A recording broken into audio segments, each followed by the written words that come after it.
Bien, je vous propose de reprendre avec cette table ronde consacrée au sujet société vieillissante, quel levier pour la croissance. Je crois que la tenue de cette table est déjà un événement, parce que ne pas opposer vieillissement, processus de vieillissement et croissance est en soi une gageure, parce que si on refait un tout petit peu d'histoire, les économistes ont eu tendance quand même à avoir une vision très pessimiste des relations entre le processus de vieillissement et la croissance. Alfred Sauvy, un grand économiste, un grand démographe, a parlé de l'envahissement des vieillards qui menaçait les sociétés et qui a donné finalement naissance à une vision tout à fait pessimiste avec la baisse de la population active, la baisse de la productivité, la baisse de l'épargne, de l'investissement, etc. Et c'était plutôt synonyme donc de décroissance. Et là, on parle, et je pense que c'est important depuis ce matin, on parle de vieillissement et de croissance et de dynamisme économique. Alors j'espère que je ne serai pas démenti par la table ronde. À cette table, 7 personnalités au profil très divers. Guy Valencien est un médecin, professeur de médecine à l'Université Paris-Descartes et président du cercle Santé-Société. Claude Le Pen est professeur à l'Université Paris-Dauphine, spécialiste bien connu de l'économie de la santé. Et oui, Gilbert.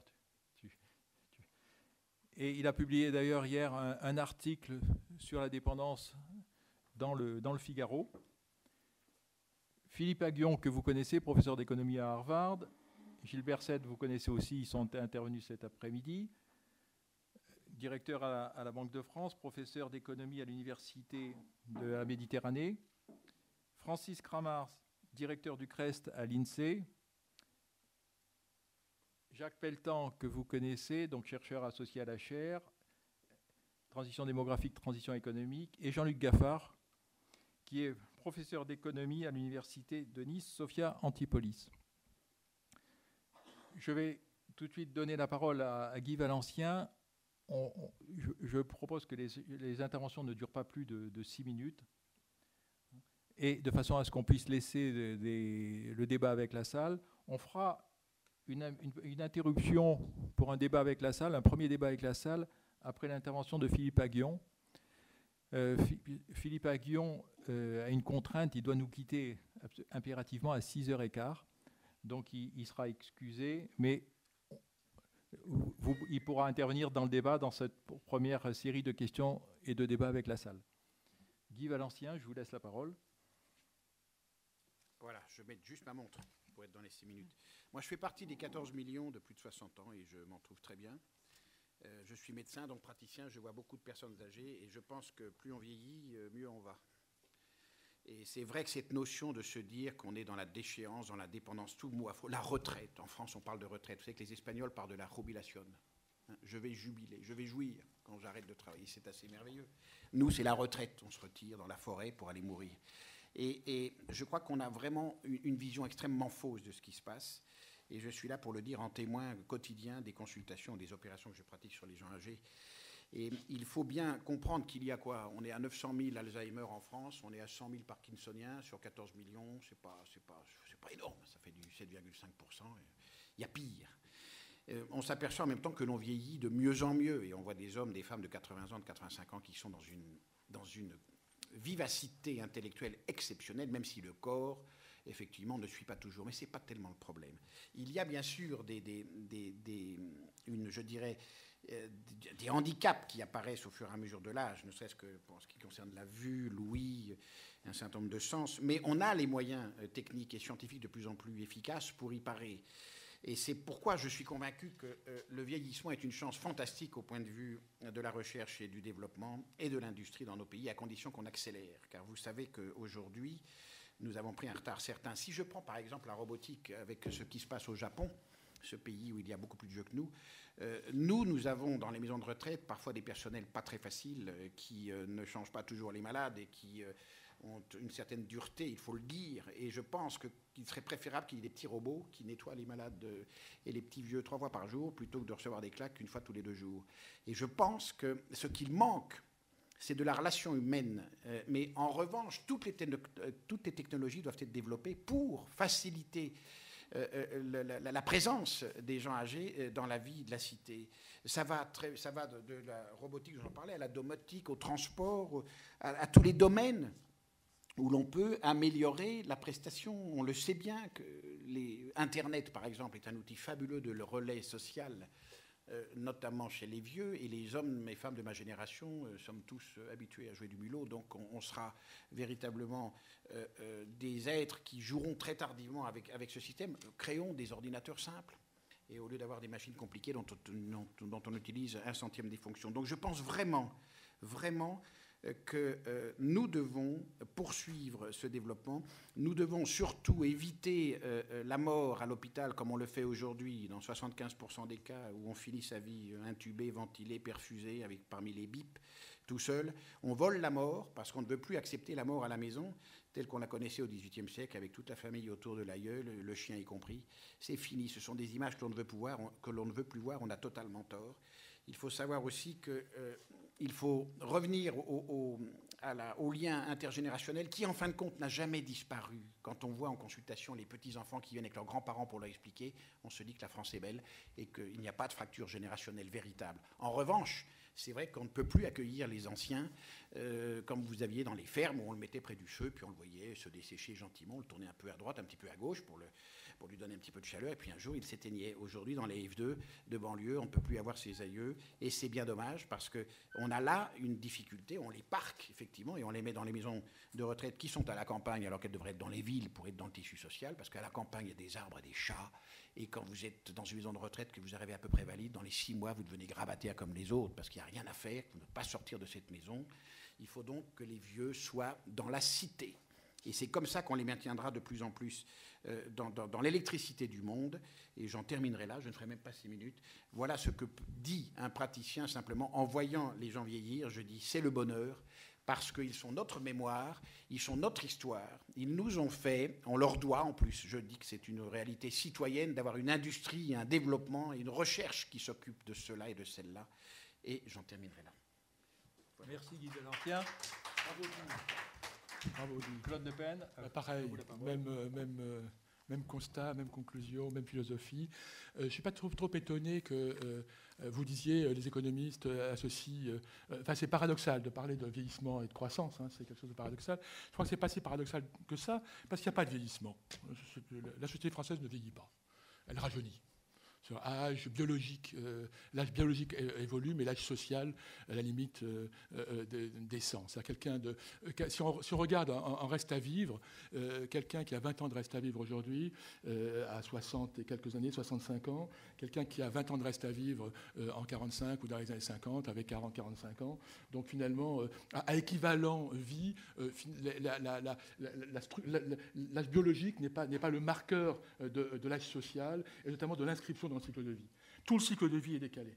Et donc, finalement, alors on est habitué, c'est vrai, parce que administrativement, à des âges seuils, 60 ans, 65 ans, etc.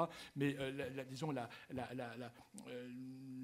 vitalité, les capacités d'innovation, l'horizon de temps qu'on a devant, finalement, fait que personne de 60 ans aujourd'hui n'a rien à voir avec une personne de 60 ans. Rappelez-vous, dans la Chartreuse de Parme, la Santa Severina, qui a un premier mariage, rencontre l'amour, elle a 35 ans, elle dit « Est-ce qu'au seuil de la vieillesse, qu'enfin il me sera donné d'être heureuse ?» 35 ans, le seuil de la vieillesse. Donc je crois qu'on est, si vous voulez, dans une espèce on est prisonnier de logique et de barrières qui nient l'essentiel. Et l'essentiel, c'est ce qu'a dit Guy, c'est-à-dire qu'on vieillit plus vite en bonne santé, l'espérance de vie en bonne santé augmente plus vite que l'espérance de vie tout court. C'est-à-dire qu'au fond, non seulement on vieillit, mais on vieillit bien, on vieillit mieux. C'est-à-dire que la fameuse dépendance dont on parle concerne 6% des personnes. C'est extrêmement faible. On sera tous malades, mais très peu de nous seront dépendants. Donc il faut relativiser beaucoup cette notion de vieillissement. Elle n'est pas constatée, en tout cas, si on l'apprécie socialement, c'est autre chose. En plus, souvent, le vieillissement est associé à déclin démographique. C'est-à-dire qu'on peut vieillir, une société peut vieillir soit par allongement de la longévité, soit par baisse de la natalité. Or, aujourd'hui, on a un vieillissement qui ne s'associe pas, en France du moins, alors c'est un petit peu différent dans d'autres pays, d'ailleurs ça fait une grosse différence entre les sociétés où le vieillissement s'accompagne d'une expansion démographique et les sociétés dans lesquelles il y a déclin démographique. Dans l'entre-deux-guerres, la France vieillissait, mais il y avait déclin démographique. Aujourd'hui, la France vieillit, entre guillemets, au sens d'augmentation de l'âge moyen de la population ou de la part des plus de 65 ans, mais il n'y a pas de déclin démographique. Au contraire, il y a une démographie qui est relativement dynamique, au moins en Europe et peut-être même au-delà. On assimile aussi, le terme de vieillissement n'est pas aussi très bon parce qu'il fait référence à un vieillissement biologique, c'est-à-dire inéluctable. On vieillit tous individuellement. Mais une société ne vieillit pas, il n'y a pas d'inéluctabilité. Une société passe par des phases. Elle vieillit, elle rajeunit. La société française a rajeuni en 1945. Elle rajeunira dans 10 ans. À 1974, la vague démographique à 800 000 naissances se termine en 1974. On perd 100 000 naissances, on passe à 700 000 environ. Eh bien, quand on aura absorbé ce choc, cette baisse, eh bien, la société française va rajeunir. Donc l'avenir, nous sommes dans une phase actuellement, effectivement, d'augmentation, mais dans 20 ans, ça va s'inverser et la société française va à nouveau rajeunir. Donc il n'y a rien d'inéluctable. La société française ne va pas mourir parce qu'elle vieillit. Tout ça, c'est des assimilations du biologique et du social qui sont tout simplement pas exactes et qui correspondent à... Alors, ce qui est vrai, c'est que la société change, c'est vrai qu'elle se décale, une espèce de décalage. L'âge du premier enfant, c'est 29 ans. Après la guerre, c'était 20 ans. L'entrée sur le marché du travail, c'est pas loin de 30 ans.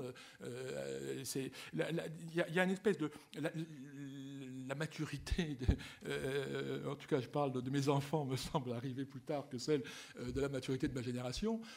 Et là, il y a un décalage global, disons, des âges sociaux et se focaliser sur l'âge biologique, encore une fois, n'est pas quelque chose de tout à fait normal. Deuxième point, il n'y a pas de marché pour les vieux. C'est-à-dire que c'est vrai qu'il y aura des services, c'est vrai qu'il y a des aménagements, etc. Mais tout ce qui est bien pour un vieux est bien pour un jeune. On a fait un séminaire avec la Fondation des Caisses d'épargne pour l'autonomie à Lille, avec des urbanistes, sur l'aménagement du cadre de vie des personnes âgées. Une maison, un espace à vivre aménagé pour une personne âgée est extraordinaire pour des jeunes enfants. C'est-à-dire que c'est formidable pour un jeune adulte. C'est des espaces intelligemment conçus, sans rupture, avec une pensée architecturale. Et donc c'est vrai que l'impulsion est venue de la réflexion en personnes âgées, mais c'est extraordinaire. Ça a vocation à intéresser n'importe quelle personne qui voit ce type d'appartement conçu pour les personnes âgées un peu plus large, un peu plus circulant, un peu plus lumineux, un peu mieux conçu. Il a très envie d'y vivre. Il y a peu de services qui soient exclusivement centrés sur le vieillard décati auquel il faut apporter un support. Et de même pour les aides électroniques. Toutes les aides électroniques que développent en ce moment les opérateurs, les bips spécifiques, les GPS pour les personnes âgées qui tombent, ou les bracelets électroniques pour les patients d'Alzheimer qui ne savent pas rentrer chez eux, etc. Tout ça, ce sont des dispositifs qui sont susceptibles d'intéresser et d'être utilisés bien au-delà de la sphère stricte des personnes âgées. Alors, il y a, enfin, dernier point, c'est vrai qu'on a un petit peu parlé auparavant, c'est vrai que il y a, disons, le vieillissement va créer un certain nombre de choses, d'emplois, etc. Peut-être pas autant, là, on faut voir un petit peu le lien entre la compétition des emplois, entre la destruction industrielle permanente, actuelle, et puis la création. Mais il y a aujourd'hui, et j'ai des témoignages, souvent des gens viennent me voir pour, comme ça, avoir des avis, etc. Mais il y a des initiatives extraordinaires de reconstruction d'un lien social autour des personnes âgées et de création d'emplois, salariés, bénévoles, subventionnés ou pas, etc. Mais c'est pas simplement un emploi, c'est aussi la reconstruction d'un milieu et d'une circulation.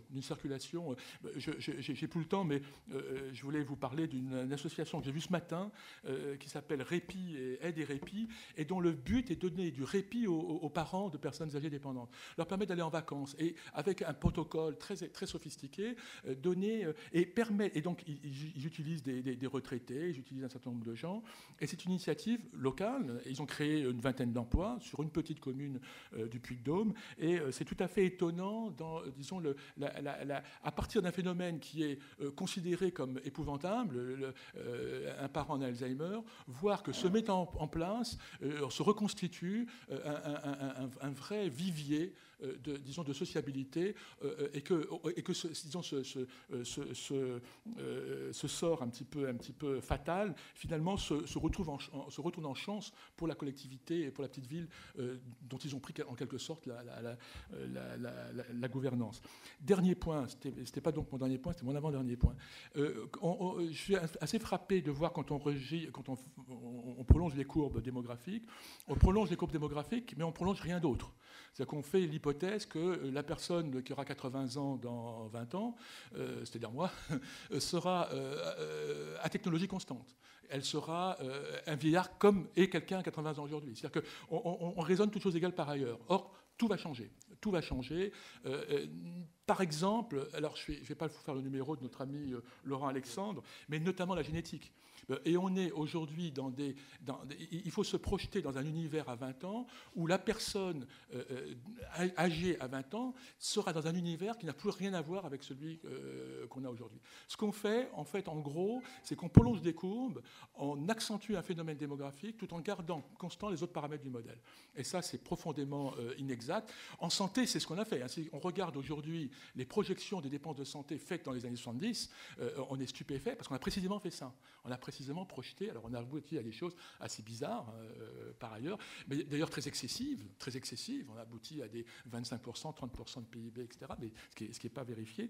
Donc la modélisation de l'effet du vieillissement doit prendre en compte des effets qu'on imagine mal, des effets technologiques, des effets de science, et notamment ces effets sur la génétique. Imaginez, est-ce que la maladie d'Alzheimer existera dans 20 ans ?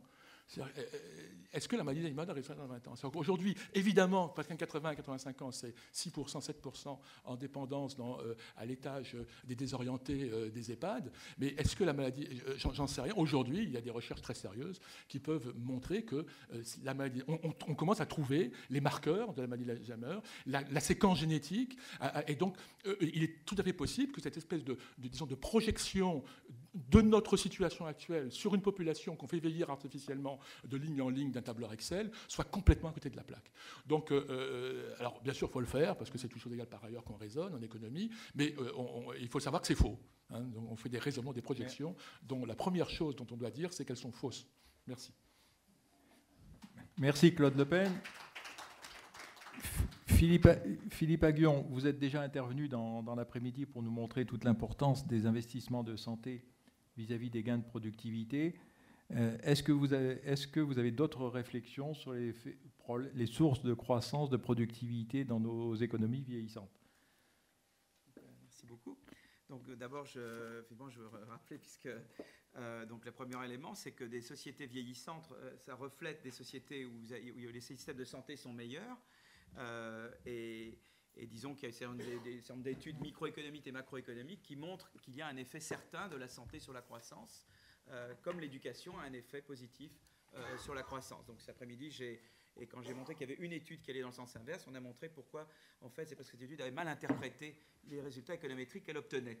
Donc il y a d'abord, c'est une bonne nouvelle le vieillissement, parce que ça veut dire qu'on a un bon système de santé, et avoir une bonne santé, c'est un facteur de croissance. C'est comme de dire on a un bon système d'éducation. Donc ça, c'est une première bonne nouvelle d'une société vieillissante. Deuxième chose, on peut penser qu'il y a des facteurs qui font que, eh bien, une société vieillissante quel effet elle peut avoir sur l'innovation? D'une part, elle peut stimuler, parce qu'elle stimule la demande pour de l'innovation, pour toute série d'innovations. Ce qu'on appelle la taille de marché d'innovateurs potentiels, la demande pour de services augmente. Donc il y a place pour de nouvelles innovations, des services à la personne, ou toute une série de biens nouveaux ou de choses qui peuvent être créées parce qu'il y a une demande pour ces services-là. Donc en ce sens-là, c'est bon pour l'innovation. On peut dire que ce n'est pas forcément bon en termes de est-ce que les personnes plus âgées prennent plus de risques que les personnes plus jeunes. On a l'impression que les études ont l'air de montrer qu'en général, les populations plus jeunes, ou dans les générations plus jeunes, prennent plus de risques. Donc ça, c'est un facteur dont on peut parler ensuite. Est-ce que ça augmente vraiment la dépense? Là, il y a l'étude de Brigitte Dormont qui montre qu'en fait, le gros de la dépense est sur les dernières années, quelle que soit la durée de vie. Donc d'allonger la durée de vie n'augmente pas vraiment le coût, parce que le gros du coût, c'est sur les 5 dernières années, quelle que soit la durée de vie, quoi. Ça, c'est une étude très importante, parce que sinon les gens ont le sentiment qu'en fait, il y a une espèce d'augmentation linéaire du coût avec la durée de vie. Et en fait, cette étude montre que ce n'est pas le cas. Alors maintenant, cela étant, donc moi grosso modo, je pense que c'est une bonne nouvelle, le vieillissement, mais on peut faire deux choses. On peut d'abord essayer d'améliorer son efficacité.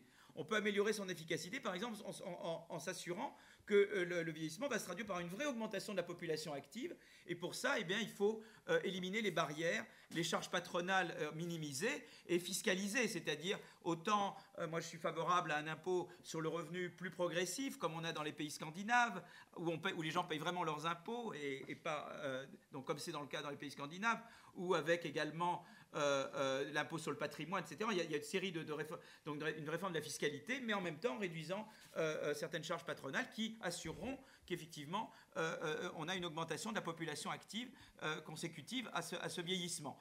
Par ailleurs, je crois qu'il y a tout un chantier qui est totalement délaissé, qui aurait dû, à ton avis, être abordé en même temps que la réforme des retraites, c'est le problème des changements de métier. En Allemagne, par exemple, beaucoup de gens vous disent « j'ai deux carrières, j'ai mon métier jusqu'à 55 ans, mon premier métier, et après j'ai un autre métier ». Alors, est-ce qu'il y a des leçons à tirer de ce qui se fait en Allemagne ou dans d'autres pays sur des systèmes pour réallouer, qui permettent de réallouer et de faire en sorte que les gens puissent... Parce qu'en France, ils ont toujours la vision qu'ils vont travailler dans la même chose toute leur vie, quoi, qu'ils vont rester dans la même usine ou avec le même patron antipathique toute leur vie. Et donc, l'idée qu'on peut se retrain, rééduquer tout au long de la vie, pouvoir peut-être que les gens plus âgés puissent éduquer les plus jeunes, devenir des tuteurs pour les plus jeunes. Franchement, ça, ce sont des idées intéressantes à développer. Je crois que toute cette réflexion-là, en France, peut-être Francis dira que ce n'est pas vrai, que ça a été très développé, mais moi, en tout cas, je ne suis pas au courant qu'il y a eu beaucoup de choses dans ce domaine. Donc, je pense qu'il y a à faire, il y a toute une politique à faire pour augmenter l'efficacité, faire qu'il y ait vraiment une augmentation de l'efficacité de l'offre de travail, de l'efficacité de l'offre de travail consécutive au vieillissement. Mais par ailleurs, il y a évidemment le problème du taux de dépendance.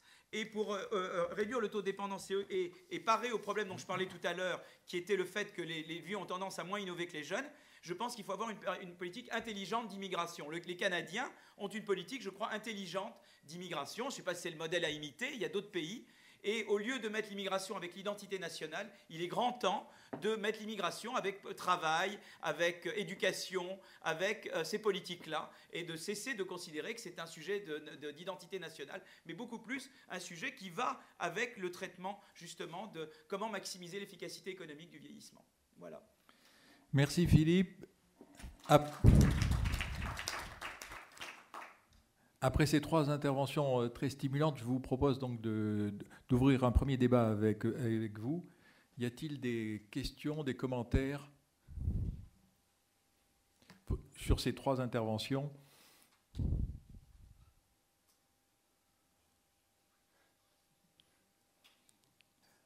Bon, alors, oui.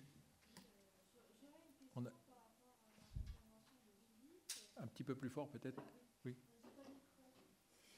Est-ce qu'il y a... Le micro n'a pas dû disparaître? Oui. Venez là. Alors, j'avais une question. Oh, ça marche pas très bien. Chez vous. Alors. Alors, j'avais une question par rapport à l'intervention de Philippe Aghion. par rapport, quand vous avez dit que, genre, quand on arrive à 55 ans, on peut avoir 2 métiers. Mais changer de métier. Mais encore faut-il que le deuxième métier ne soit pas simplement un métier genre de retraité, entre guillemets, c'est-à-dire tuteur, je sais pas, babysitter. Est-ce que donc dans ce cas, la formation tout au long de la vie ou quelque chose comme ça pourrait remédier à certains problèmes de super spécialisation des carrières? Voilà. Donc, Ou première de question. non-spécialisation des carrières. Donc, en réponse à ça, Ouais. je crois qu'il y a tout un aspect, même de l'éducation, même avant, c'est-à-dire qu'il faut, et je crois qu'il est important, par exemple, on s'est rendu compte, il y a eu des études en comparant, par exemple, l'Écosse et l'Angleterre, en fait, il y avait beaucoup plus de flexibilité dans le système universitaire écossais que dans la partie anglaise de la Grande-Bretagne, et qui fait que, en fait, les gens étaient plus flexibles après. C'est-à-dire qu'il faut que l'éducation forme à un métier, mais forme aussi à la flexibilité et permette aux gens. Et ça, c'est pas seulement vrai au vieillissement, mais je pense que ça se traduit également au fait que ça accroît la possibilité de se reconvertir, peut-être lié à une éducation tout au long de la vie qui permette cette reconversion. Mais je crois que ça, c'est tout un énorme chantier. Je suis sûr qu'il y a eu déjà beaucoup de contributions. Francis connaît sûrement mieux que moi, mais dans ce domaine. Mais je crois que ça, c'est vraiment, il faut vraiment comment maximiser l'efficacité économique du vieillissement. Je crois que ça, c'est vraiment une question importante. Oui, Le Pen. Oui, tout à l'heure, je fais allusion à cette association qui fait des commandos pour aider les gens. Ces commandos sont formés, c'est-à-dire qu'ils sont employés à temps complet et entre les missions, il y a une formation continue. C'est-à-dire que la formation est assez sophistiquée, il y a plus d'un mois de formation initiale, ils sont en mission, on les récupère, un peu comme les consultants. Les travails de consultants dans les boîtes de consultants les plus hype, où les gens, entre les missions, se forment sur des sujets qu'ils choisissent. Eh bien, c'est un peu pareil. Et on peut...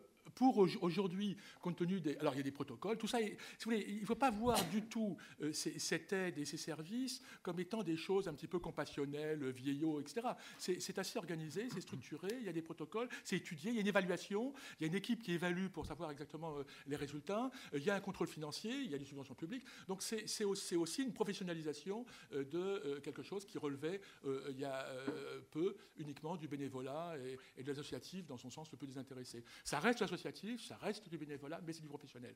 On vit d'ailleurs aujourd'hui, avec Gates, etc., une période de bénévolat structuré, de bénévolat professionnel. Il faut déconnecter la notion d'amateurisme gentil avec la notion de désintéressement. Monsieur, oui, Jean-Hervé. Deux remarques. D'abord, Claude, le charity business de Bill Gates, en réalité, qui est un phénomène très intéressant à observer, mais n'a rien à voir avec une composante majeure du fonctionnement de l'économie française, qui est, pas de l'économie, d'ailleurs, de la société française, qui est le fait que le nombre d'associations par tête d'habitant en France est le plus élevé du monde. Donc il y a une espèce de côté d'un dynamisme implicite qui est très compliqué à cerner, mais qui est une réalité. Maintenant, je reviens sur le sujet que tu as évoqué, Philippe, parce que évidemment, je suis d'accord avec ça, mais je me dis, on est, toi et moi, ministre de l'économie, enfin, on est en charge. Pendant la négociation sur les retraites, évidemment, tu te dis que l'argument qui a été employé à de nombreuses reprises, qui consiste à dire le gars, il prend sa retraite officiellement à 61,6, 61, mais il est en fait en dehors du circuit majoritairement à, on va dire, un peu plus de 58. Donc il est soit au chômage, soit ceci, enfin tout un système. Comment, concrètement, si on nous dit aujourd'hui, à l'heure qu'il est, on nous dit comment on résout ce problème, qu'est-ce que ça veut dire? Alors il y a une première logique qui consiste à fiscaliser, pénaliser fiscalement le fait qu'on met le mec à la porte. À partir de 55 ans, ça a été le cas, ça a été fait, etc. Est-ce que ça a été favorable? J'en sais rien, je ne crois pas. En tout cas, pas dans les résultats. Alors tu te dis, il faut, bon, on va les garder. C'est vrai qu'il y a un petit côté compassionnel, qui d'ailleurs n'a aucune raison d'exister, puisqu'il n'existe pas dans les autres pays. Donc il n'y a pas de raison que le gars, la femme ou l'homme de 60 ans en France soit plus, j'allais dire, des sorties du monde réel qu'il l'est dans les pays voisins. Laissons tomber les pays scandinaves qui nous font toujours, qui sont toujours notre exemple parce qu'ils sont loin et en réalité qu'on ne les connaît pas bien, donc on les utilise. Tu sais toujours l'histoire, le Danemark. Parlons de pays à côté, l'Allemagne, l'Italie, l'Espagne, etc. Ils sont plus utilisés. Comment on fait? Alors on dit, ils vont servir de tuteurs. Bon, c'est une solution, mais on ne peut pas imaginer, si je prends la tranche d'âge 54, 55, 64, je double le nombre de personnes, ça fait beaucoup de monde, hein. Ils ne peuvent pas être tous tuteurs. Comment, au jour d'aujourd'hui, si on a une mesure à proposer, alors il y a là, effectivement, par exemple, pour les fonctionnaires, c'est évident. Mais attends, c'est une question, je suis perplexe dans cette affaire-là, c'est tout. Je me dis, le fonctionnaire, l'instit, je vois bien que l'instit ou le prof à 55 ans ou 50 ans, il n'a pas par-dessus la tête. Donc on lui propose, mais on lui propose quoi? Alors il y a une solution, c'est on élargit, on propose le passage d'une administration à une autre administration. Ça, c'est envisageable. Mais dans le privé, au jour d'aujourd'hui... Philippe Aguillon, une réaction peut-être? Mais non, et les autres, là, parce que alors, Francis, mais je pose une question. Je me suis... Voilà. Pas les réponses. Mais tu voulais parler avant, peut-être, Gilbert? On reprend? Alors, on vous... Bon, sur ces sujets, peut-être à ce moment-là, vous pouvez aussi vous exprimer. Je pense que vous fassiez sur ces sujets. Oui, on est complètement sur le sujet. Avant de reprendre le débat dans le sens où tu l'avais prévu, je vais juste réagir à ce qu'a dit Madame. Moi, j'ai exactement la position inverse. À partir du moment où on dit « il faut faciliter les mobilités professionnelles pour les seniors par rapport aux âges antérieurs », mais pas sur telle activité, pas sur telle autre activité. À partir du moment où on met cette exclusion, on reproduit exactement ce à quoi on essaye d'échapper, à savoir le fait que certaines pertes de capital humain, parfois une érosion du capital humain, amène les gens à se confronter à des situations où leur productivité peut devenir inférieure à leur niveau de salaire. Alors si les salaires connaissent certaines rigidités, dans ce cas-là, évidemment, les situations de non-emploi ou de sous-emploi sont la réponse de marché, en quelque sorte, à ce manque de mobilité. Je veux dire, il ne faut rien postuler, a priori.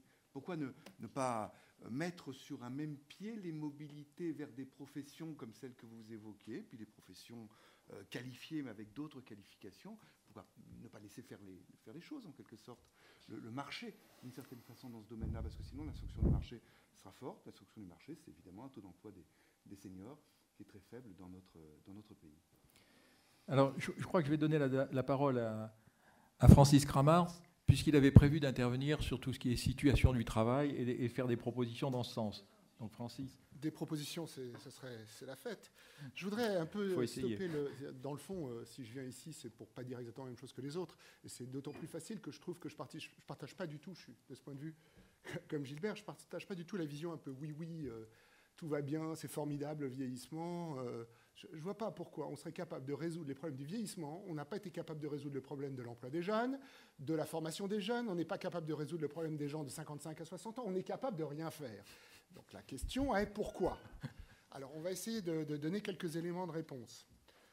Premier élément, on a fait un choix, mais le choix avait été fait avant sur d'autres sujets sur lesquels je reviendrai, de dire, au moment où les Suédois, c'est les courbes sont fascinantes, on regarde, je suis désolé d'utiliser les Suédois, mais en 82, les Suédois ont dit, qu'est-ce qu'on fait? On ferme les usines industrielles où c'est dur.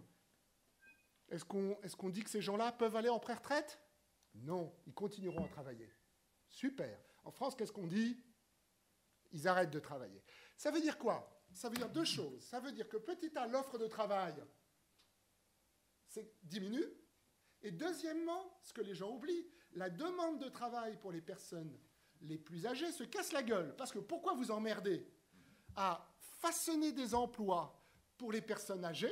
Parce que ça demande un peu de créativité. Dans la mesure où l'État vous permet à coût nul et même facilite le transfert de ces personnes qui sont à votre charge vers la collectivité. Donc, en un mot, le problème auquel on a affaire actuellement, c'est un problème d'offre de travail. Et de ce point de vue, quoi qu'on dise, dire aux gens, vous allez devoir travailler jusqu'à 62, 65, 67, 70 ans, c'est bon.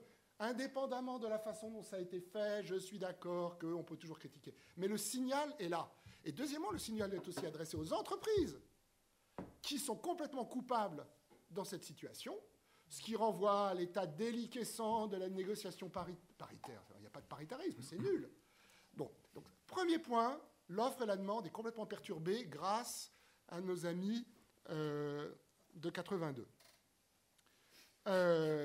Évidemment, le point qui est évoqué de la sécurisation des parcours professionnels est un point essentiel. Sauf que, évidemment, j'y reviendrai, c'est aussi complètement perverti parce qu'on ne peut pas parler de sécurisation des parcours professionnels dans un pays où le taux d'emploi, le taux de chômage ne veut rien dire, le taux d'emploi des jeunes est très faible et le taux d'emploi des personnes plus âgées est très faible aussi. Pour des raisons sur lesquelles je reviendrai. Mais dans le fond, on peut se poser aussi la question de la sécurisation du cycle de vie, si je reprends les termes utilisés par Didier Blanchet tout à l'heure. Puisque ce qui compte dans le fond, et je suis tout à fait dans le fond d'accord avec ce que disaient M. Le Pen et M. Valencien, il faut pouvoir aller d'un endroit à un autre. La sécurisation chez soi, ça fait partie de la au sens d'un appartement en bonne forme, ça fait partie de la sécurisation du cycle de vie. Ça veut dire quoi? Ça veut dire qu'il faut non seulement intégrer le passage d'un emploi à un autre, mais c'est le passage en formation et le passage après. Ça veut dire quoi concrètement en France? En France, nous sommes très forts parce que nous insistons pour que nos enfants travaillent entre 18 et 20 ans, pour ceux qui sont les êtres supérieurs qui vont dans les grandes écoles, et après, ils arrêtent de travailler, ils ne font plus rien, au moment où tous les autres, dans tous les autres pays, travaillent. Mais en plus, une fois que vous avez merdé à 18 ans, vous n'avez pas moyen de rattraper. Donc nous avons cette spécificité d'interdire les personnes de reprendre un emploi plus tard. Qu'est-ce que nous devrions développer? Ce n'est pas les DIF, ce n'est pas la formation continue. La formation continue est une mauvaise réponse au problème. Tous les travaux menés par Ekman actuellement montrent que ce qui compte pour le futur, c'est ce qui se passe de 0 à 5 ans, voire 7 ans. Donc ça veut dire quoi? Il faut dire qu'il faut petit à que nous fassions une bien meilleure formation dans les âges faibles, et comme le proposent des gens comme Cyrulnik, par exemple. Il y a un certain nombre de propositions sur ces thèmes qui avaient été prises dans la commission Attali, à laquelle Philippe et moi-même participions. Je ne sais pas s'il faut faire des publicités comme ça, mais bon, ça fait toujours bien. Il y a peut-être une femme ou deux dans la salle qui serait séduite. Deuxièmement, le truc qui se passe, c'est que quand on a raté à 16 ans, parce qu'à 16 ans, on a plein de choses qui font qu'on rate, on n'a aucun moyen de retourner à l'école à 18, 20, 22. C'est absolument scandaleux. Dans le fond, un système qui serait un système intelligent, c'est dire tout le monde a droit à aller jusqu'à la licence, gratuitement, et après les gens payent. Ils ne payent pas tout de suite, ils payent comme dans les pays normaux, plus tard, en fonction de ce qu'ils gagnent. Donc si quelqu'un a bien réussi grâce à son MBA ou je ne sais pas quoi, il paye, pas nécessairement tout de suite, mais plus tard, beaucoup plus que quelqu'un qui, par exemple, a fait la même longueur d'études comme un archéologue qui gagne moins, mais dans le fond... Donc il faut des surcoûts liés à la taxation sur les... Donc ça, c'est un point très important. Et il faut que les gens puissent retourner à l'école, mais pas pour la formation continue pendant 3 jours. Ça, c'est uniquement pour les gens qui ont été bien formés. C'est si on a réussi... La France se spécialise dans la non-formation des gens. On a environ 700 000 personnes, Claude Le Pen le rappelait chaque année, dans une génération, on a environ 150 000 qui sortent sans diplôme du système scolaire. Un autre point, donc il y a 2 points qui sont intéressants. Et peut-être le dernier provisoirement. Alors, non, je vais dire et après, 2 points. On te redonnera la parole. Je vais en profiter, puisque je veux que mon camarade Philippe m'entende. Sinon, il va partir. Jusqu'à maintenant, je vous rappelle, tu dis, on est vraiment d'accord. Ouais, mais dis pas ça, parce que... je ne sais plus ce que je veux dire, maintenant je suis dans la merde. C'était le deuxième point. Oui, je pense qu'il y a le problème en France, dans le fond, pour bien comprendre d'où provient le chômage, en partie des jeunes et des plus âgés, c'est les lobbies. Les lobbies, c'est les rentes. Donc on est dans une société de rente où, dans le fond, on va taper un peu sur M. Valencien parce qu'il est sympathique. Il faudra lui laisser la réponse. Bien sûr, mais il ne pourra pas dire qu'il n'y a pas de numerus clausus en France. Le numerus clausus, c'est une solution formidable pour les gens en place et qui est scandaleuse pour tous ceux qui voudraient rentrer. Et pourquoi empêcher quelqu'un qui a été bien formé? Je suis sûr qu'on forme bien à l'Université française en médecine, d'exercer un métier qui n'a pas besoin d'être celui de médecin, mais d'avoir une compétence de médecin qu'il peut exercer dans une société de conseil, etc. Des exemples comme ça. Quand on parlait des transports tout à l'heure, vous aviez parlé des transports, monsieur Valencien, mais on n'a pas le droit de faire concurrence à la SNCF sur une ligne qu'elle dessert. Imaginez que pour les personnes âgées, on ait besoin des transports de Paris à Lille d'une manière telle que ça soit plus agréable que la SNCF, parce qu'on peut pas, vous savez, moi, ma vieille maman, elle essaie d'aller à la SNCF, elle peut plus. Elle a des problèmes de vision, dégénérescence maculaire des 2 yeux, elle est en pleine forme intellectuelle, elle peut plus. Vous n'avez pas le droit de faire concurrence à la SNCF sur une ligne qui la dessert. Paris-Lille, vous pouvez pas le faire. Vous pouvez pas construire. L'innovation est en France complètement bridée par un ensemble de rentes, à la fois des lobbies professionnels, mais aussi de l'éducation nationale. Francis, si tu permets, on va laisser répondre Non, mais vous pouvez... Guy Valencien. L'éducation nationale qui a un effet délétère sur la capacité à donner des diplômes. Juste une question, juste une remarque. D'accord sur tout ce que tu dis, c'est très... Mais la question, en réalité, difficile, je veux dire, c'est toujours, au fond, intellectuellement aisé de décrire une situation qui ne nous satisfait pas. C'est ce que tu viens de faire. Tu l'as fait très brillamment et je suis d'accord. Mais la question, elle est, aujourd'hui, tu as dit une chose positive. C'est un bon signe, je partage ce sentiment, d'avoir annoncé que l'âge, qu'il fallait travailler parce qu'on crée en réalité des conditions d'une offre non polluée. Mais qu'est-ce qu'on fait aujourd'hui pour faire que le taux d'emploi des plus de 55 ans s'améliore sans que ce soit du domaine de la compassion ni du tutorat, qui a le don de m'exaspérer. Voilà. C'est facile, tu supprimes les barrières à l'entrée. La directive service, si elle avait été appliquée, qu'on avait compris ce que c'était, mais qu'évidemment, c'est toujours la même chose. Quand il y a typiquement les emplois de service, pourquoi ça ne marche pas? Parce que les associations, on est content d'avoir plein d'associations. C'est un problème d'avoir trop d'associations. Les associations sont inefficaces, ne sont pas évaluées, elles servent dans la formation professionnelle, elles ne sont pas évoluées, on ne sait pas si elles fonctionnent. Ces associations, il faut des professionnels. Or, toutes ces associations se sont mises, ont créé des barrières à l'entrée, avec la complicité en l'occurrence de l'Éducation nationale, pour que ces marchés ne se développent pas. Merci. Merci Francis. Guy Valencien, est-ce que vous voulez répondre? Non, je ne vais pas répondre. Ah ben ceci, vous donnez vos commentaires. Non, sur le plan, sur le plan du numerus clausus, moi je suis au contraire de ceux qui considèrent qu'il faut qu'il y ait très peu de médecins en France, puisque entre l'infirmière bac plus 3 et nous-mêmes bac plus 12 ou 14, il n'y a personne. Donc il faut injecter un maximum de jeunes dans des métiers intermédiaires au niveau master. Et là, il y a une manne extraordinaire. En revanche, la question que posait Jean-Hervé, je n'ai pas vraiment de réponse, sauf que, est-ce que vous, les économistes, vous pouvez me dire ce que vaut le monde associatif en termes de marché, en termes de... Qu'est-ce que ça rapporte? Quand on voit le 1 400 000 associations françaises qui vont des 3 boulistes de Cajar jusqu'au club de foot les plus riches, qu'est-ce que c'est? C'est une économie considérable. D'avoir des grands-parents qui ont des yeux qui on a remis, des coronaires que l'on a dilatés, des hanches que l'on a réparées et qui repartent en gardant les enfants et qui sont dans le monde actif, qu'est-ce que ça vaut, ça, comme économie? Vous l'avez calculé ou pas? Sur le travail informel dans l'Alzheimer, environ 9 milliards.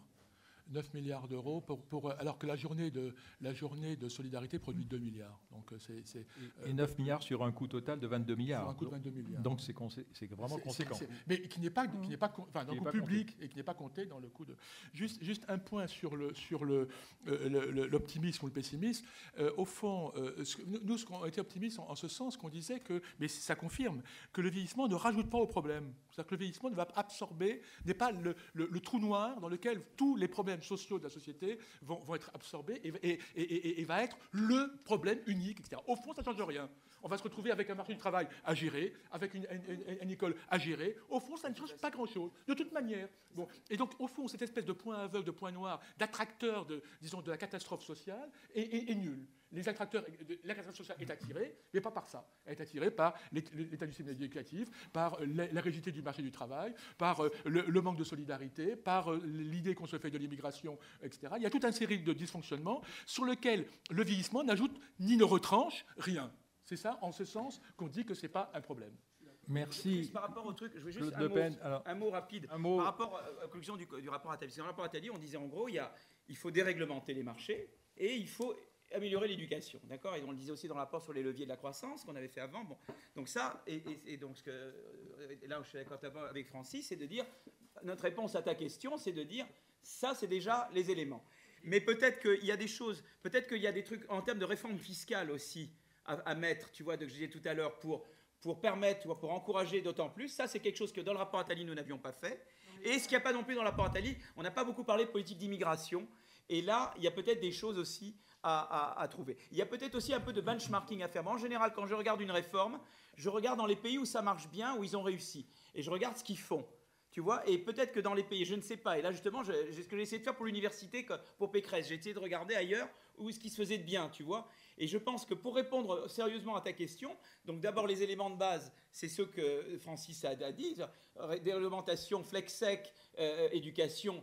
Bon, je pense qu'il faut rajouter fiscalité et immigration. Comment tu le fais? Et là, c'est là que le benchmarking est très intéressant. Puis après, tu regardes, tu peux adapter à ton pays ou pas. Mais moi, je pense que c'est comme ça que j'approche, méthodologiquement, que j'approcherai le problème.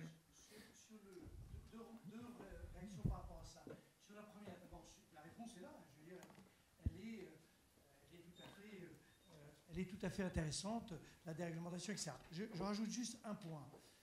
Si on veut remettre les gens au travail, alors là, ça ne touche pas uniquement les vieux, mais au fond, de manière générale, l'incitation, on dépense 50 milliards de RSA, prime pour l'emploi, allocation logement, qui sont sur des terrains qui se recoupent, sur des périodes de temps qui sont totalement inhomogènes, c'est-à-dire que la manière dont la location logement est calculée se fait sur 2 ans auparavant, enfin tout ça n'a ni queue ni tête. Voilà, juste pour dire, un instrument notamment d'incitation au travail qui est en tout cas à observer très près, pas d'évaluation, aujourd'hui pas de regard sérieux sur le thème, sauf ce qui avait commencé à être fait pour le RSA par Bourguignon. Sur le sujet de l'immigration, c'est vrai que ce matin c'était très convaincant, il y a vraiment une table ronde très très convaincante où il y a eu pas mal d'hypothèses qui ont été faites, mais on voit bien aujourd'hui on considère que l'immigration de 100 000 personnes par an, la doublée est sûrement quelque chose à regarder de très près parce qu'elle est sur tous les aspects, y compris sur les aspects innovation pour des raisons d'âge, de ceci, de cela. Okay. Mais juste alors, un dernier mot. Sur la réglementation, il y a quand même des éléments. J'ai fait des travaux récents avec Cahuc, Algan et Schleifer et d'autres pour montrer qu'il y a quand même un lien entre la déréglementation et la confiance. Et que pour pouvoir, par exemple, tu disais qu'en directive service, c'est vrai qu'en France, il y a des grosses barrières à ça. Les gens ont peur, quoi. Et donc, je crois que safety net, ou mettre en place des éléments qui donnent confiance aux gens pour qu'ils adhèrent davantage à la déréglementation, ça aussi, c'est des choses que nous n'avions pas encore pleinement considérées. Nous avons commencé à considérer dans le rapport Attali, mais qu'à mon avis, il faut approfondir pour légitimer la déréglementation, et notamment celle des services qui, pour le moment, en France, ne l'est pas. Et ça, notamment, les travaux qu'on a fait avec Pierre et Yann vont dans ce sens. Il y a d'autres gens qui ont fait d'autres travaux comme ça. Il y a que la confiance et la déréglementation, c'est deux choses qui vont ensemble. Et ça, c'est quelque chose qu'il faut bâtir. C'est un socle qu'il faut. Voilà, Merci Philippe. Je crois que vous êtes obligé de nous quitter. Encore merci pour votre participation. Et je propose de reprendre le cours de la table ronde, puisqu'il y a 3 personnes qui ne se sont pas encore exprimées. Donc je voudrais donner la parole à Jacques Pelletan sur le sujet du capital humain, et puis ensuite Gilbert Sette et Jean-Luc Gaffard. Assez rapidement, donc sur la question de l'offre et de la demande de biens et services. Sur la demande, c'est très compliqué de voir comment va évoluer la structure de la demande. Comme l'a dit Claude Le Pen, en réalité, dès lors qu'on souhaite prolonger les courbes démographiques, on se heurte à des problèmes puisque les technologies peuvent changer, c'est vrai, et souvent on en est ramené à faire un choix pour analyser l'évolution de la structure des marchés, choix qu'on est bien obligé de faire dans un monde fortement incertain, entre prolonger les courbes d'un autre côté et peut-être faire de la science-fiction d'un autre côté. Quelques mots sur l'offre à présent. Et dans un contexte de vieillissement démographique, il y a 2 points que je voudrais aborder. Premier point, c'est lié à l'éducation. Je suis tout à fait d'accord avec Francis Kramartz. Au cours de la vie, il n'importe pas d'amener les gens 3 jours à l'école de temps en temps pour avoir bonne conscience. Mais si on veut réellement former les gens et éviter que l'amortissement du capital humain se prolonge trop, il faut les former, par exemple, 1 an. Et peut-être que l'une des solutions, peut-être qu'on peut faire autrement, mais l'une des solutions de les former 1 an, ce serait de rendre, comme on l'a fait pour le service militaire, cette année de formation obligatoire à 40 ou 45 ans, par exemple, pour éviter qu'il y ait des effets de sélection entre les gens bien dotés, des gens en capital humain qui vont continuer, les autres qui ne continuent pas, etc. Donc, premier point, c'est la question du capital humain. Est-ce que c'est une solution miracle pour faire travailler des personnes plus longtemps? Je ne suis pas sûr. Si on souhaite que ça améliore les choses, quelle est la temporalité de l'accumulation humaine et quel est aussi le type de capital humain qu'on va souhaiter transférer? Est-ce qu'on transfère des connaissances de type généraliste? Est-ce qu'on envoie les gens à l'école pour faire de l'anglais, pour faire des maths, ou des connaissances de type beaucoup plus spécifique, notamment liées à leurs industries ou à leur secteur? C'est une véritable question. Et le deuxième point qui peut sembler important qui me semble important sur l'offre de biens et services, c'est la notion d'aversion au risque.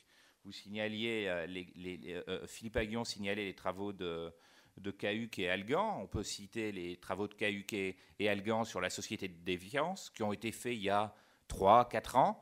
Et on peut penser qu'avec la crise financière, cette défiance, non seulement envers l'avenir, mais aussi envers l'autre ou envers le risque, est amenée à peut avoir augmenté.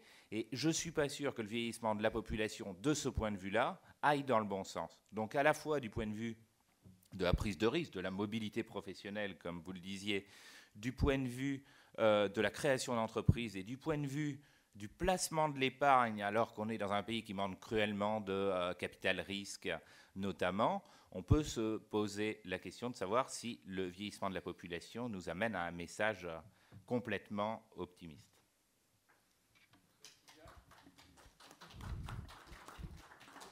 Gilbert Sette, il était prévu que tu interviennes sur la crise pour nous rappeler que le vieillissement se produit dans une situation de crise. Changer parce que ça serait complètement en décalage par rapport à la discussion qui vient d'avoir lieu. Alors, je voudrais juste compléter cette discussion. Peut-être tes réactions, oui. Discussion sur 2 points. D'abord, la question du financement de la protection sociale, et puis ensuite le problème des rigidités de marché qui a commencé à être évoqué. Alors d'abord sur le financement de la protection sociale, c'est évidemment un problème majeur accentué par la crise. Si on considère que la crise va se traduire entre autres par une inflexion peut-être de tendance, mais en tout cas une marche en quelque sorte dans la croissance des pays industrialisés dont le nôtre. Ce financement de la protection sociale, il est grandement facilité évidemment si on augmente le taux d'emploi de la population en âge de travailler. Du côté des seniors, quand même, moi j'ai le sentiment que beaucoup de choses ont été faites. Sur les 15 dernières années, il y a un tas de signaux qui ont été modifiés. Il y en a qui viennent d'être modifiés encore il y a quelques semaines. Ces choses-là, ça n'a pas une efficacité évidemment immédiate, ce changement de signaux, sur l'offre de travail des seniors. Il y a encore beaucoup de choses à faire, bien évidemment, entre autres pour faciliter, on l'a évoqué, les mobilités professionnelles. Néanmoins, le sentiment, c'est que ce problème est considéré de façon sérieuse, conflictuelle peut-être, mais sérieuse, et de façon récurrente, depuis 15 à 20 ans. Il y a un segment dans lequel il y a des sous-activités complètes quand on se compare à d'autres pays industrialisés, c'est les jeunes, ça a été évoqué. Et sur ce plan-là, ce qu'on peut déplorer, c'est que rien, et absolument rien ne soit fait pour augmenter le taux d'emploi des jeunes, pour faciliter peut-être en particulier les cumuls emploi partiel et études, qui ne sont pas du tout un facteur de baisse de résultats dans les études, au contraire, loin de là, comme le montrent pas mal d'études. Donc sur ce plan-là, peu de choses ont été faites. Mais pour aller plus loin, il existe encore dans notre pays, comme dans tous les pays d'ailleurs, il ne s'agit pas de pointer la France du doigt, mais chez nous, ça prend évidemment des formes spécifiques, comme dans d'autres pays, d'autres formes spécifiques. Il y a des incitations, des signaux qui sont envoyés aux agents pour les sortir du marché du travail. Il y en a des très très nombreuses. J'en donnerai qu'un exemple, mais on pourra en donner une grande quantité. On dépense dans un pays comme la France 3 milliards d'euros par an, par exemple, pour encourager les parents de jeunes enfants à sortir du marché du travail. Ça s'appelait l'APE avant. Maintenant, c'est quelque chose, un dispositif qui est fondu dans la page. Mais le passage de l'APE de rang 3 à l'APE de rang 2 aurait, d'après des études quand même assez sérieuses, je pense à celle, entre autres, de Piketty, aurait sorti environ 150 000 personnes, principalement des femmes mères de jeunes enfants, du marché du travail. Donc c'est des choses quand même colossales qui continuent à exister, des incitations qui coûtent cher et par lesquelles on essaie de sortir des gens du marché du travail, des incitations négatives. Pour revenir maintenant sur le deuxième point, les rigidités de marché, je suis complètement d'accord avec ce qui a été dit. Il y a de nombreuses rigidités qui brident les gains de productivité dans nos pays, donc qui sont préjudiciables au financement de la protection sociale, surtout à moyen long terme. Pour illustrer ça d'un chiffre, il faut bien voir que le rattrapage des niveaux de productivité structurelle entre des pays comme la France, mais c'est pareil pour les autres grands pays européens et les États-Unis, ce rattrapage est fini. Maintenant, il y a une distance depuis une quinzaine d'années qui se prend d'un demi-point à 1 point par an. Et cette perte de productivité d'un demi-point à 1 point par an qui s'accumule, eh bien évidemment, c'est une perte en termes de facilité de financement de la protection sociale. Mais il y a un autre travers des rigidités qui a à peine été évoqué dans la discussion, c'est le fait c'est des rigidités, je dirais, qui canalisent, qui brident l'offre de services à certains publics, et entre autres, les services offerts aux personnes âgées par une non-neutralité fiscale, par exemple, dans l'offre de ces services entre des associations non lucratives et des entreprises qui pourraient offrir des services équivalents. Eh bien, les pouvoirs publics, en quelque sorte, flèchent par certains avantages spécifiques, aident par certains avantages spécifiques l'offre de certains services sur certaines structures associatives au nom d'un bien-être dont en tout cas le bien fondé n'est pas du tout évident. Alors on est allé très loin dans ce domaine-là en France. On est allé quand même jusqu'à la création, moi ça me semble complètement aberrant, du statut des entreprises d'insertion qui vise à se dire on va faire du social auprès de personnes qui ont besoin d'être réinsérées dans certaines activités professionnelles, en leur donnant un travail social à faire. Et c'est la façon dont on envisage la réinsertion de certains publics. L'offre de services de ces publics-là n'est pas a priori meilleure que l'offre publique d'entreprises éventuellement de marché. Et je crois que la mise en concurrence d'une offre associative et d'une offre d'entreprise à but lucratif ne pourrait être que bénéfique pour les publics concernés par ces services. Merci Gilbert. Il reste Jean-Luc Gaffard. Comme vous avez le privilège d'intervenir en dernier, vous avez aussi le privilège de pouvoir réagir à tout ce qui a été dit, y compris cet après-midi. Je crains surtout d'avoir un propos très décalé, à moins que je commence à dire que dans des mondes turbulents, j'ai tendance à penser que des rigidités sont parfois très positives. Et nous sommes dans un monde très turbulent. Alors, bon, vous m'avez fait venir ici, c'est très gentil, je ne crois pas avoir de grandes compétences sur le sujet lui-même. J'ai donc essayé de voir qu'est-ce qui s'écrivait sur les perspectives macroéconomiques d'une société vieillissante. Et ce dont je me suis aperçu, c'est que, je dirais comme d'habitude, les économistes modernes privilégient le long terme sur le court terme, privilégient les conditions d'offre, on en a beaucoup parlé sur les conditions de demande. Donc la macroéconomie, c'est une macroéconomie de long terme, ce qui veut dire que cette macroéconomie, au fond, elle se résume à faire ce qu'on appelle des réformes structurelles. Alors je pense que des réformes structurelles, il y en a un certain nombre qui peuvent être très utiles, elles ne le sont pas toutes. Par ailleurs, je pense que ces réformes structurelles, elles se font dans le monde réel.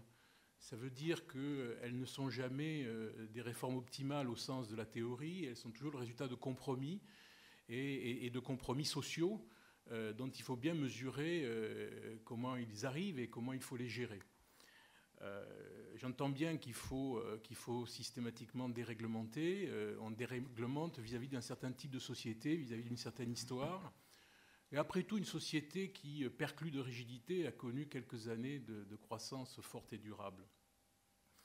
Alors, quand je regarde cette macroéconomie de long terme et que je vois comment elle s'applique donc à des sociétés vieillissantes, j'entends un roman. Le roman, c'est celui d'une société vieillissante riche qui va placer ses capitaux dans les pays jeunes, d'une société qui bénéficiera d'une meilleure rémunération de ses capitaux parce que les capitaux seront plus rentables dans les sociétés jeunes, d'une société qui peut-être aura une demande intérieure un peu plus faible et qui donc va exporter.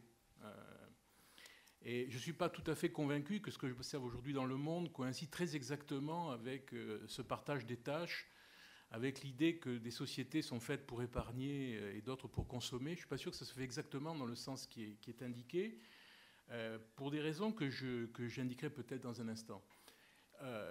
Le tout étant assorti au total, je vais peut-être être un peu plus pessimiste en me référant à ce type de travaux que ce que j'ai entendu tout à l'heure, dans un contexte où ces pays vieillissants et ces pays néanmoins riches au départ vont avoir une croissance qui va être une croissance au moins affaiblie, parce que peut-être, mais ça j'entends bien que c'est très difficile à le mesurer et on ne sait pas trop dans quel sens ça va aller, où le taux de croissance de la productivité sera plus faible.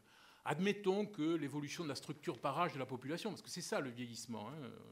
On peut avoir des gens dont l'espérance de vie est plus longue, mais j'ai bien entendu tout à l'heure que peut-être dans 15 ans, 20 ans, il y aura de nouveau une redistribution de la structure par âge. Mais on peut imaginer qu'une structure par âge fait baisser la productivité. Donc on est dans un cadre de croissance qui pourrait être faible. Et donc évidemment, pour pallier cette croissance trop faible, eh bien, on voit toujours ressurgir le fait qu'il faut faire des réformes structurelles. Bon.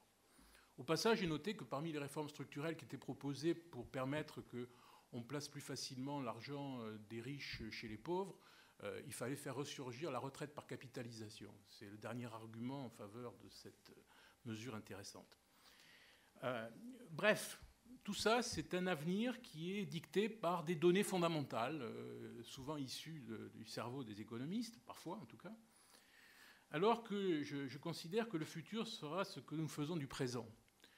Et l'idée que je voudrais simplement manifester ici, c'est que le problème de nos sociétés aujourd'hui, et depuis de nombreuses années, ce n'est pas le problème du vieillissement, c'est le problème de la croissance.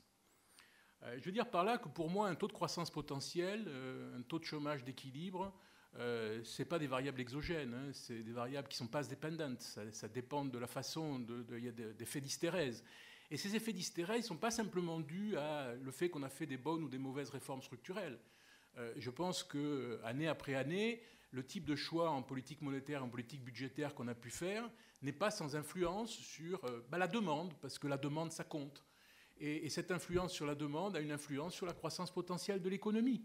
Parce que quand l'économie est en déséquilibre et qu'il y a une insuffisance de demande et qu'il y a des destructions de capacités, qu'il y a des destructions d'emplois, eh bien ça a des effets à moyen et long terme, bien sûr. Et quand vous avez des années de croissance molle, eh bien ça se retrouve et c'est ça le vrai problème. Et donc, j'en conclus ici que notre problème, c'est vraiment la croissance. Et tout à l'heure, on disait qu'il y a une véritable opportunité au vieillissement. Je pense qu'il y a une véritable opportunité au vieillissement.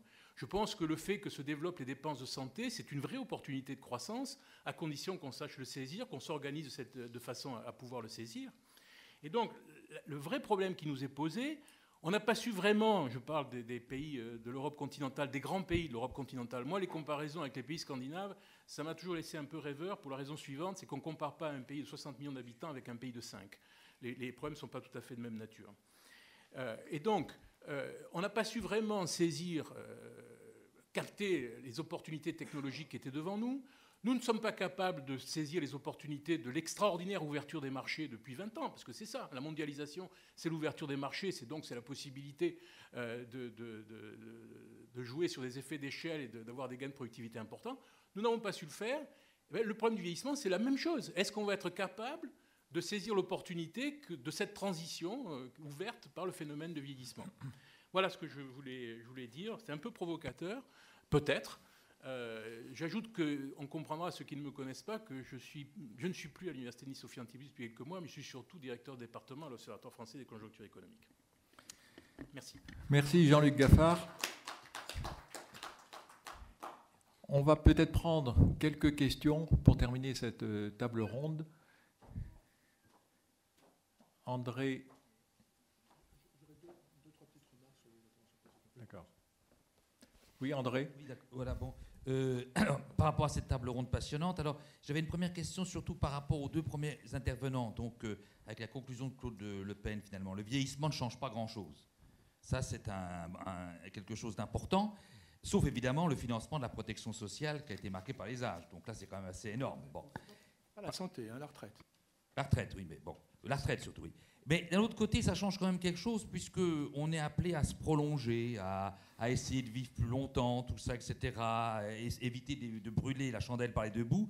Moi, je suis pour un retour à l'insouciance, qu'on ne dise pas aux gens toujours de se préoccuper de vivre plus longtemps, qui brûlent un peu la chandelle par les deux bouts, puisque maintenant, en fait, se prolonger devient l'optimum. Moi, je ne trouve pas du tout que c'est l'optimum. Je trouve qu'il vaut mieux mourir bien que mourir vieux. Enfin, bon, peu importe. Et ça, je voudrais que ce soit mis en avant. La deuxième question que j'ai, mais si je suis trop long, on m'interrompt. Hein. J'ai une deuxième question, je peux la prendre, la deuxième question? Deuxième question, mais courte. Hein. Courte. Alors, c'est les histoires de préférence. J'ai vu chez Philippe Aguillon et chez Jacques Pelletan que l'aversion au risque augmente avec l'âge. Bon, ça, c'est vrai, mais assez peu. Ça ne joue pas beaucoup, ça n'a jamais été établi quand on fait des mesures directes des préférences, quand on est transversal, c'est beaucoup plus difficile en panel. Les préférences, il y a deux choses qui comptent, je passe sur la stabilité, mais une grande stabilité, c'est l'hétérogénéité des préférences individuelles. Mais en fait, il y a une grande stabilité et en fait, les variations selon l'âge ont lieu au début. C'est-à-dire que c'est les conditions de formation, si on était né dans la crise économique et tout, mais à partir de 40-50 ans, elles n'augmentent plus. Deuxièmement, il y a un lien assez compliqué entre les préférences et les comportements. Exemple simple, qui est à retrait, c'est qu'une aversion pour le risque plus élevé chez les retraités s'accompagne d'une possession d'actions, toutes choses égales d'ailleurs, plutôt supérieure. Donc le lien entre préférence et comportement n'est pas direct. Et dernier point, si on fait une comparaison France-États-Unis, on dit que les États-Unis prennent plus de risques parce qu'effectivement, ils n'ont pas le matelas de la protection sociale. Les résultats obtenus avec des mesures plus ou moins valables montrent qu'il n'en est rien. Il y a seulement une plus grande hétérogénéité des préférences, des aversions à l'égard du risque aux États-Unis par rapport à la France. Voilà. Merci André. Claude Le Pen. Et Guy Valencien, si vous voulez Très rapidement, juste caricaturellement, sur le risque. Effectivement, le vieillissement, c'est une modification des proportions. Ce n'est pas une disparition des jeunes. Et donc, si on est dans une salle, un jeune et un vieux, pourquoi le jeune aurait-il moins d'incitation à investir par rapport à la situation où il est à un jeune et deux vieux? C'est-à-dire qu'à partir du moment, tant qu'on a des jeunes, on investira. Et ce n'est pas la proportion, disons, de jeunes par rapport au... C'est le nombre de jeunes qui compte, plus que la proportion des jeunes. Et donc, encore une fois, je ne crois pas... Et on peut même avoir aussi un effet inverse. Je ne vais pas raconter ma vie, mais après avoir créé et vendu une entreprise, je recrée une entreprise avec des collègues. Les banquiers nous font bon accueil, avec 10 ans d'espérance de vie active. Je veux dire. Et au contraire, moi, ce que je crains, c'est un effet d'éviction. C'est-à-dire que si aujourd'hui, avec une expérience, ayant une carrière d'entrepreneur devant vous, ayant capitalisé ça, vous recréez un business, vous allez être beaucoup mieux accueilli qu'un jeune qui n'a pas fait ses preuves. Il y a à la limite presque un risque inverse. Il y a effectivement, je pense que l'avieillissement n'est pas l'élément dynamique essentiel. Il y a un exemple caricatural, c'est celui des médecins. Il y a encore 5 ans, alors que la démographie des médecins baissait, on les encourageait encore à la cessation d'activité. On payait les médecins pour arrêter de travailler. Aujourd'hui, on demande aux médecins retraités de venir compenser la baisse démographique. Aujourd'hui, l'Ordre des médecins appelle les médecins retraités à reprendre du service, etc. Qu'est-ce qui est déterminant? C'est la conception qu'on se fait de qui est jeune, de qui est vieux, du fait que est-ce qu'on est un vieux docteur à 60 ans ou 65 ans, et à cette idée absurde que le travail se partage et qu'au fond, les jeunes, en faisant partir les vieux, on n'aura plus de travail par les jeunes. Et donc, c'est les conceptions générales qui guident les choses, beaucoup plus que la démographie ou le nombre respectif des uns et des autres. Dernier point, la santé. Philippe Aghion l'a dit. La dépense de santé en France a le plus augmenté dans l'histoire au moment où la société était très jeune. Dans les années 50-60, on avait un taux de croissance de 10%. Depuis que la société vieillit, la croissance a baissé à 3%. En ce moment, ça vieillit, c'est 3%, 3,5% de croissance. Alors que, donc, il n'y a pas de corrélation. Il n'y a pas de corrélation entre l'âge et la dépense de santé. Il y a une corrélation entre la manière dont on traite les gens et la dépense de santé. Donc si vous prenez un vieux et que vous ne le traitez pas, ça n'augmentera pas. Si vous prenez un jeune et que vous le traitez beaucoup, ça augmentera. Et on traite beaucoup les gens, vieux comme jeunes. Donc la dépense de santé n'a rien à voir avec l'âge, elle a à voir avec l'intensification des traitements qu'on applique à tous les âges de la vie. Et la dépense de santé des jeunes augmente aussi, peut-être parce qu'on trouve les prétextes pour vous soigner. Et donc il ne faut pas voir ça sous l'angle, encore une fois, du mécanique. Il y a deux phénomènes qui sont absolument à proscrire. C'est la mécanique, l'assimilation biologique. Penser le social sous l'angle du vieillissement biologique. Et c'est malheureusement ce qu'on fait. Merci. Guy Valencien, vous vouliez réagir? Oui, non, juste un mot sur ce que vous avez dit en posant la question. Je suis assez d'accord avec vous, nous sommes dans une société de plus en plus difficile à vivre, au sens où on n'a plus le droit de rien faire. Plus le droit de rien faire, ça devient insupportable. Si on regarde le fumeur, c'est une absurdité. Le fumeur économiquement est un bien considérable, puisqu'il fait vivre le système de santé dans lequel je vis et qu'il abrège sa retraite de 4 ou 5 années. Donc il faut fumer. En plus, ça paye l'État. Donc je ne comprends pas quand on nous dit qu'économiquement, fumer coûte. C'est absurde. C'est un bénéfice. Il faut le reconnaître comme ça. Certains assureurs anglais ont appelé les fumeurs en disant « Venez chez nous, vous aurez une prime. Vous allez nous coûter moins cher. » Donc voilà, on est dans les absurdités conceptuelles qui aboutissent à ce qu'il faut prendre 5 fuites par jour, ne plus faire l'amour, ne plus boire, ne plus manger. On est dans une société de fous ensemble. Je suis d'accord avec vous. Merci. Reprenons un peu de liberté d'être. Ça fera du bien à tout le monde. Merci. Vu l'heure, je crois qu'il est temps de clore cette table ronde. Je voudrais remercier vivement tous les intervenants qui ont su rendre ce débat tout à fait intéressant et passionnant. Encore merci.